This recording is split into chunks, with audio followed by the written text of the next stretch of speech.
Здравствуйте. Мы продолжаем беседы с настоятелем Староладожского Никольского мужского монастыря игуменом Филаретом. Отец Филарет, здравствуйте. Добрый день. Добрый день, дорогие братья и сестры.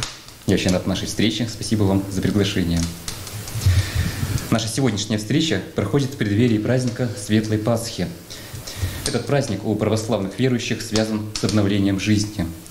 Давайте совершим небольшое путешествие по святыням Старой Ладоги, поговорим об их будущем, какое ждет обновление их. Вы не против? Да, я думаю, что это будет очень интересно и познавательно. Отец Филарет, сегодня как раз замечательная, чудесная солнечная погода для нашей прогулки. Да, действительно, мы, слава Богу, дождались и природного, благоприятного времени, наступила весна. И, конечно, в преддверии Пасхи Господней, которую буквально через несколько дней все верующие будут справлять, встречать. Всегда Светлое Христово воскресенье есть некий особый день. Для многих это надежда на лучшую жизнь, для многих это обновление жизни.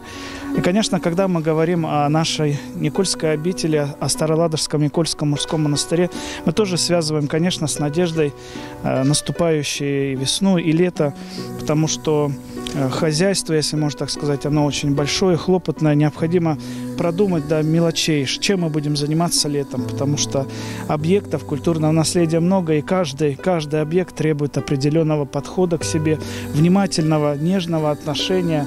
Где-то что-то надо будет заменить, где-то подкрасить. Вот, наверное, братья, игумены, братья и все прихожане наши, которые приезжают, паломники, они, наверное, живут все-таки с надеждой на то, что завтра будет лучше, чем сегодня. Но я хочу сказать, что Никольская обитель прекрасна в любое время года и в любую погоду.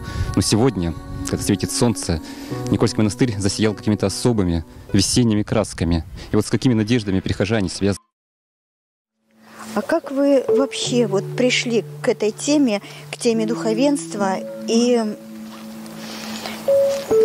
как вот эта дорога в монастырь для вас стала доступной, открытой? Это тоже произошло по воле случая. В ноябре 2020 года в Никольский монастырь был назначен игуменом отец Филарет Сергей Пряшников. До этого он был насельником Александра Невской лавры в Санкт-Петербурге. Поскольку на тот момент еще существовало волховское телевидение, можно сказать, что судьба нас свела. Отец Филарет – это человек медийный, он постоянно участвует в передачах, беседы с батюшкой, поэтому можно сказать, что вот мы нашли друг друга. И отец Филарет предложил мне такой проект, который называется «Беседа у камина». Всегда можно смотреть на огонь, на воду. Вот изюминка нашей передачи – это когда горит костер в камине. Очень красиво, здорово. Александр, а темы вот для ваших передач вы как-то ищете сами или они настолько стали популярны, у вас появилась большая зрительская аудитория, и уже люди предлагают вам вот те темы, которые вы обсуждаете с отцом Филаретом? Изначально задумка передачи была такова, что, отвечая на вопросы зрителей, раскрывать основы христианской веры. То есть к нам на передачу поступают вопросы от зрителей, кого что интересует. Мы примерно в каждой передаче успеваем отвечать на 10 вопросов. В первой половине передачи мы отвечаем на какие-то, обсуждаем интересные события, которые произошли в духовной сфере, в Волховском районе, или какие-то значимые мероприятия, события. А во второй части программы отвечаем на вопросы зрителей. Их интересуют совершенно разные темы. Кого что, кого-то традиции праздников, кого-то какие-то жизненные ситуации, обстоятельства. Кого-то просто распирает любопытство о том, как живут священники, монахи, об укладе монашеской жизни. В общем, совершенно разнообразные темы. Мы берем все, не игнорируем. Вопросы бывают даже острые. Мы отвечаем, стараемся не игнорировать, отвечать на все вопросы, которые волнуют наших зрителей. Ясно. И ваши, вот конкретно ваши какие-то темы, которые близки вам? Или вы солидарны, так скажем, со своими телезрителями, и вам те же вопросы интересны примерно? Да, бывают очень интересные вопросы, попадаются глубокие, бывают творческие. Мне тоже всегда было интересно, как живут монахи в обители. Это очень интересно. Для меня всегда оставалось тайной. Вот постепенно некоторые тайны раскрываются. Александр, а какова территория охвата вашей зрительской аудитории?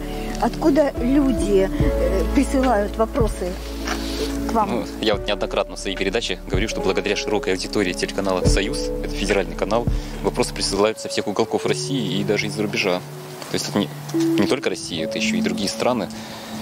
Хочу, пользуясь случаем, выразить благодарность руководству телеканала «Союз», который этот проект поддержал. Вам большое спасибо, телеканалу «Сясь ТВ», за информационную поддержку этого проекта. Был тоже интересный случай. Однажды я зимой был в Египте в декабре и щелкал телевизор. И обнаружил там телеканал «Союз». И было очень необычно смотреть программу, снятую в Старой Ладоге, в Африке. Вот. Просто уникальный случай, можно сказать. Поэтому территория огромная, люди смотрят, интересуются. Александр, проект «Беседы у камина» выходит в эфир уже более года. И какие результаты, вот как-то вы можете оценить рейтинг этой передачи, насколько она популярна и где ее можно увидеть? Проект «Беседы у камина» стартовал в феврале 2021 года. А посмотреть его можно на канале «Сясь ТВ», на телеканале «Союз» и на областном канале «Терра», панорама Ленинградской области. Кроме того, на площадках в Ютубе и ВКонтакте. Вот только на платформе ВКонтакте общее количество просмотров уже составило больше 1 миллиона. Это говорит о том, что люди этой темой интересуются, и духовность всегда была важной частью нашей жизни. Проект послужил еще и основой для популяризации туризма в нашу Старую Ладогу, для ее освещения на региональном уровне. Расскажите, пожалуйста, как вы попали на презентацию вашего фильма и как родилась идея создания фильма о Старой Ладоге? Да, Марина, с большим удовольствием. В прошлом году, в преддверии Пасхи, вот как сегодня, в такой же замечательный, чудесный, солнечный день, отец Филарет предложил снять документальный фильм о Старой Ладоге. Мы снимали это в погожий весенний день, когда светило солнце, о Старой Ладоге, о святынях Древней Руси. Ну и этот фильм также рассказывает и о проблемах, с которыми сталкивается Ладога. И вот благодаря этому фильму мы участвовали в 2 мероприятиях в Санкт-Петербурге. 30 ноября состоялся фестиваль «Невский благовест», который прошел в Александро-Невской лавре. А 17 февраля в президентской библиотеке состоялась презентация документального фильма «Старая Ладога. Колыбель жизни». И было очень отрадно, что на оба этих мероприятия собралось достаточное количество человек, что даже не всех пустил зал, если говорить о президентской библиотеке. Люди интересовались, задавали вопросы. Было еще интересно, что был выделен целый вечер, посвященный вот нашей Ладоге. И огромная благодарность игумену Филарету за то, что он принимает участие в этих событиях. Я считаю, что это очень важно. Вот участие в этих мероприятиях позволяет еще раз рассказать о нашей Старой Ладоге, об этом удивительном месте в Санкт-Петербурге на столь высоком уровне. Я считаю, что это очень замечательно. Наверное, это будет уже последний вопрос. Расскажите немножечко о тех планах, которые у вас есть и которые вы воплотите в ближайшие годы. Планы — это, конечно, развиваться дальше, работать. А профессия журналиста, она подразумевает наличие знаний в разных областях. То есть это идет постоянное саморазвитие. Ну а что касается ближайших планов, мы планируем снять фильм, который будет посвящен Никольской обители. Вот, этом замечательном месте, в котором мы сейчас находимся. Об укладе монашеской жизни, об истории монастыря. Это будет уже более объемная работа, более масштабная. И также собираемся участвовать на мероприятиях с этим фильмом. А я напомню, что благодаря телеканалу «Союз» нас смотрит огромная аудитория, в том числе и в северной столице. Отец Филарет, следующий вопрос будет от нашего телезрителя из Петербурга. Только что во время нашей прогулки мы говорили о том, какое идет разрушение храмов, о перспективах их восстановления. Так вот, вопрос от Алексея из Петербурга как раз на эту тему. Я человек неверующий, но при этом нередко посещаю церковь. Меня восхищает архитектура соборов и храмов. Они представляют для меня историческую и культурную ценность. Я собираюсь пожертвовать средства на возрождение знаковых исторических сооружений. Скажите, пожалуйста, можно ли мне, человеку неверующему, делать это? Что говорит церковь? Знаете, я хотел вспомнить Федора Михайловича Достоевского, который говорит так, что душа по своей природе христианка. И нет совершенно неверующих людей, потому что люди, если не верят в Бога, то верят в совершенно другие вещи.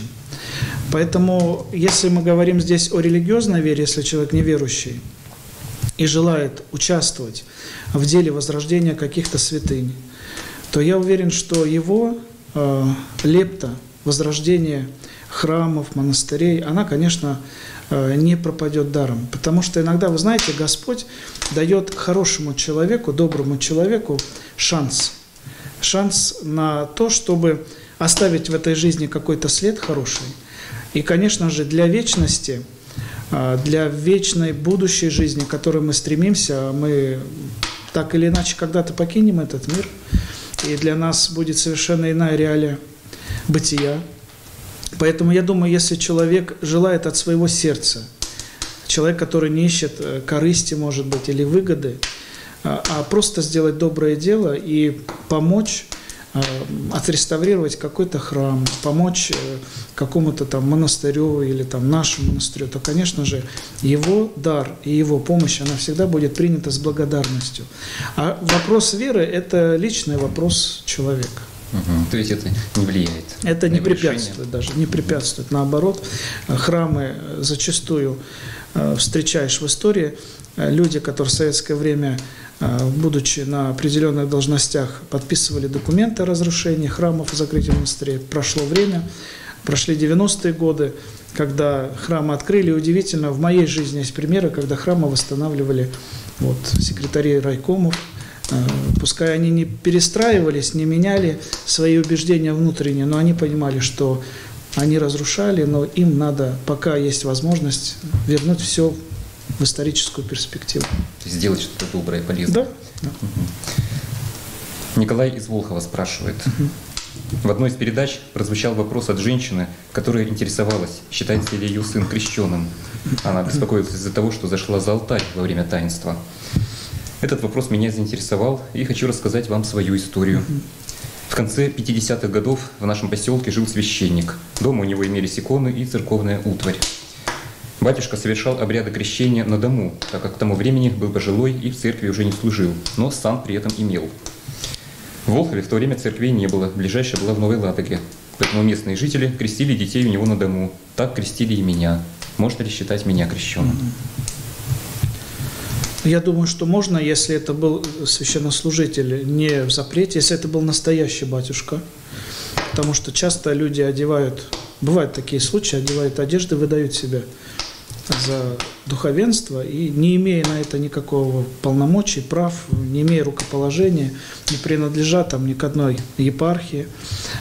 Конечно, это были сложные времена, это все-таки были советские времена, и зачастую в поселках, в деревнях, в городах были такие батюшки, которые нельзя было открыто крестить в церкви, поэтому совершали такие таинства дома. Если у вас нет сомнений никаких, что это был правильный священник, рукоположенный и прочее, то, конечно же, спокойно живите дальше. Но если есть сомнения, обратитесь к ближайший храм, к ближайшему батюшке, расскажите ситуацию, возможно, и, может быть, и принять крещение по-настоящему. Там всегда есть, вы знаете, в крещении есть такая вставка, центральная часть крещения, когда священнослужитель из купели возливает воду на голову, или человек окунается в купель крещения, да, и священник произносит формулу крещальную. Крещается раба Божия, раб Божий, имя во имя Отца, аминь, и Сына, аминь, и Святаго Духа. Это центральная часть крещения. А в этой ситуации священнослужитель, если вы сомневаетесь и вы хотите, он говорит, крещается, аще не крещена. То есть совершается крещение, если до этого ничего не происходило. То есть, чтобы соблюсти формулу, так сказать, таинства и некий закон, наверное. Но это надо индивидуально решать священнослужителем. Из разговора с этим человеком он говорил, что это настоящий батюшка. Если настоящий, нет сомнений, этот вопрос, я думаю, что снят. Спасибо. А к нам вновь поступил видео-вопрос. Его записал Александр из Волхова. Давайте посмотрим. Хорошо. Здравствуйте, батюшка, меня зовут Александр, я из Ленинградской области. У меня есть своя земля в Волховском районе, в Муромских воротах. Я бы хотел построить там церковь для прихожан, чтобы люди приходили, молились и стали лучше. Там есть народ, я думаю, они бы это поддержали. Как можно реализовать эту идею? Отец Филарет, как вы ответите на этот Интересный вопрос, потому что сегодня очень мало людей все-таки беспокоятся о духовной жизни других. В основном все живут только для себя, к сожалению. Но здесь можно пойти двумя путями. Конечно, нужно обратиться прежде всего в епархию, к правящему архиерею, на чьей территории находится этот поселок. И начинать свое дело с благословения духовенства, с благословения правящего архиерея. Если это территория Санкт-Петербургской епархии, конечно, это владыка наш митрополит Варсонофий. Если это другая епархия, там Тихвинская епархия, я не знаю, что за район. Это территория Волхова. Да, значит, нужно обращаться к владыке Мстиславу. То есть нужно написать прошение. Сейчас, видите, вот это время ограничений различных, поэтому я бы советовал вам просто написать письмо в епархию, и уже владыка там определит, есть ли необходимость построить, нет необходимости, насколько это будет целесообразно, потому что построить-то можно, конечно же можно, и необходимо, и важно, но здесь возникает совершенно иной вопрос, как содержать. Даже если там будет служить священнослужитель, сможет ли он там жить, если это будет батюшка с матушкой, с детьми, прокормит ли, да, потому что все упирается вот в этот момент, кто будет платить за свет и прочее, прочее. Поэтому, конечно, желание огромное и похвальное, замечательное, но всегда нужно рассматривать те сложности, с которыми потом можно столкнуться. Поэтому мое предложение, мой ответ, конечно же, обратиться к владыке, к епархиальному архиерею с письмом, а там уже будет видно, в каком направлении двигаться. Спасибо. Екатерина из Москвы в своем вопросе вспомнила рассказ бабушки, которая говорила: «Медными поклонами милости у Бога не вымолишь. Ходить в церковь нужно с детства». Она говорила, что когда молится ребенок, это считаются золотые поклоны. У молодых людей серебряные, у пожилых медные. Скажите, насколько этому можно верить? И существует ли на самом деле это поверье? Я встречал в святоотеческом предании такой рассказ, только не о поклонах, а о розах. И там приводились три степени цветения этой розы, этого цветка, да, что в молодости, когда человек приходит, это, представляете, свежая роза, которая только что распустившаяся, насколько она приятна людям, да. А второй этап – это люди, которые приходят уже в зрелом возрасте, но роза уже так не первой свежести, да. А третья, но уже третий этап, когда вот уже по жизни тоже можно провести аналогию, потому что пока ты молод, ты, приходя к Богу, можешь сделать как можно больше добрых дел. Ты можешь и развиться как личность большой буквы.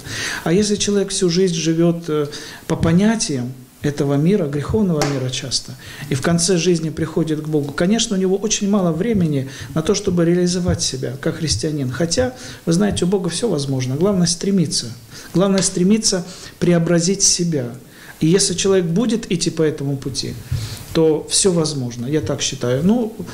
Такое сравнение, оно тоже имеет место быть. Но я хочу сказать, что Господу приятны люди, приходящие к Нему в любой стадии. И в первой, второй, в третьей. Господь всегда принимает, как сказать, поклоны золотые, серебряные и еще какие-то. И самое главное, чтобы вера в Бога была чистой, чтобы это было доверие Богу, чтобы это было изменение в хорошую сторону, когда человек, придя к Богу, не просто пытается менять других, а меняется сам. Вот это самое важное. И здесь любой возраст, он не влияет, не играет никакой роли. Спрашивает Надежда из Волхова. Недавно умерла моя подруга. В церковь она не ходила и не была крещеной. Ее мать была атеистом. Скажите, можно ли мне, человеку верующему, ставить свечи своей подруги в храме за упокой? Вы знаете, все, что происходит в храме, является символическим. Это некий символ, это некое действие, которое за собой несет определенную смысловую нагрузку, я бы так сказал. Что такое свеча? Свеча – это наша жертва Господу Богу, да? Хотя Богу не нужны жертвы, не нужны молитвы. В основном, конечно, это назидательно, это нужно для нас, потому что это нас воспитывает относиться к все, что связано с именем Божьим, благоговейно. И здесь же мы приходим в храм, мы ставим свечи, выжигаем свечи в знак нашей любви к Господу Богу. И, конечно же, это дар за кого-то. Обязательно мы ставим за здравие своих близких, о болящих, о путешествующих, начиная какое-то дело. Мы, конечно же, обращаемся к Господу Богу о упокоении наших близких. Но нужно понимать, что в церкви, все-таки в христианстве, мы молимся за своих. То есть те, которые, пройдя жизненный путь, приобрели Бога, они жили так же, как мы, Они являются частью христианской церкви, поэтому мы за них совершаем такую церковную особую молитву. Возможно, если бы человек, допустим, был некрещенный, некрещенный, можно ли ставить свечу? Я думаю, что большого греха здесь нет. Вот прям сильно-сильно большого греха. Вопрос в том, что будет ли эта жертва полезна? Если человек не хотел верить в Бога, если он не искал Его. Понятно, было тогда такое сложное время. Здесь нужно целесообразно. Понимаете, Господь никого насильно к себе не забирает. В рай быть там, где находится Он. Поэтому человек здесь на земле определяет, где он будет в вечности. Мы не можем доподлинно сказать, потому что это тоже тайна, которая сокрыта от человека. Но если вы хотите, конечно, молиться, вы можете делать добрые дела во имя своего близкого человека, знакомого. Можно приносить какие-то продукты на поминовение, когда у нас совершаются родительские субботы, пожалуйста. Ну, конечно, писать записку, ставить свечу, насколько это полезно, я думаю, что, наверное, пока можно от этого воздержаться. А вот делать добрые дела, вспоминая этого человека, почему бы нет? Доброе дело, оно всегда будет... И можно. Оно не пропадет. И следующий вопрос тоже примерно на эту тему, очень болезненный. Вопрос из Волхова. Прожили с женой 50 лет в браке. Недавно врачи поставили ей страшный диагноз – онкология 4 степени. И сказали, что жить осталось около 3 месяцев. Нестерпимые боли мучили мою супругу каждый день. Она не могла больше терпеть эти адские боли и свела счеты с жизнью. Зная, что такие поступки церковь не одобряет. Скажите, найдет ли упокоение ее душа? И могу ли я ей ставить свечи в храме? Первое, конечно, самоубийство – это страшный грех, который не прощается ни в этом мире, ни в том. Первое. Второе. Обстоятельства в жизни здесь такие, что действительно боли, которые часто могут доводить человека просто до сумасшествия, они могут вызвать вот такое последствие, о котором сегодня вы только что рассказали. Конечно, это горе, это, конечно, боль. И часто происходят в жизни такие моменты. Что бы я советовал? Упокоение, я говорю, что мы тоже не можем однозначно сказать, потому что Господь, когда призывает человека в иной мир, Он будет искать, как человека оправдать, но не как наказать. И даже в Священном Писании есть замечательные слова: Господь человеческие намерения целует. То есть даже если человек захотел сделать добро, но не успел его сделать, Господь уже это зачтет. Да? Что касается здесь, если вы хотите совершать церковное поминовение, то в любом случае необходимо тоже так же написать письмо в епархию, приложить свидетельство о том, что человек болел. И вам уже епархия, правящий архиерей, потому что владыка, епископ, митрополит, архиепископ, они имеют такую власть определять меру молитвы за этого человека. Может, вам даже разрешат ее отпеть, совершить чин отпевания. Но это тоже нужно написать все обстоятельно, рассказать, чтобы в этом письме были указаны причины, почему так произошло.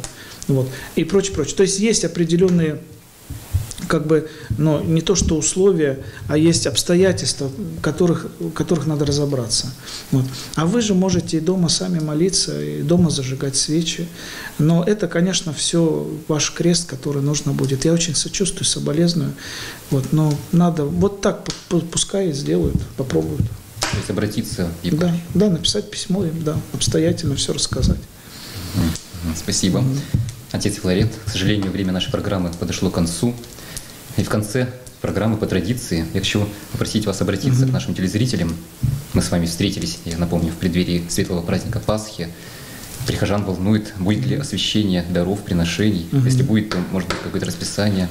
Да, если Господь Бог позволит нам, и мы через несколько дней будем приветствовать себя пасхальными приветствиями: Христос воскресе, воистину воскресе. Традиционно мы хотим прийти в храм вместе с детьми, осветить приношения, пасхальные куличи, яйца и прочие снеди, потому что стараются принести угощения, чтобы потом этими освященными угощениями поделиться со своими близкими.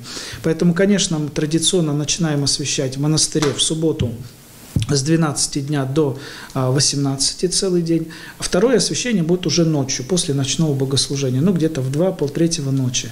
И в день Пасхи, воскресный день, конечно же, мы также будем освящать приношения с 12, ну и целый день, пока люди будут идти. Но самое главное, это еще раз хочу сказать, бывает так, человек приходит на освящение, но ему ради освящения, а все-таки зайдите в храм, найдите возможность поставить свечу, просто помолиться, просто поблагодарить Господа за Его милосердие, которое Он нам дает. Мы встретили еще один год, сложный год, непростой год, но я думаю, что это все временно, и мы будем потихонечку также радоваться обычной, простой жизни, которая была у нас до этого. Поэтому с наступающим праздником, дорогие братья и сестры, берегите себя, и пускай Господь хранит всех нас.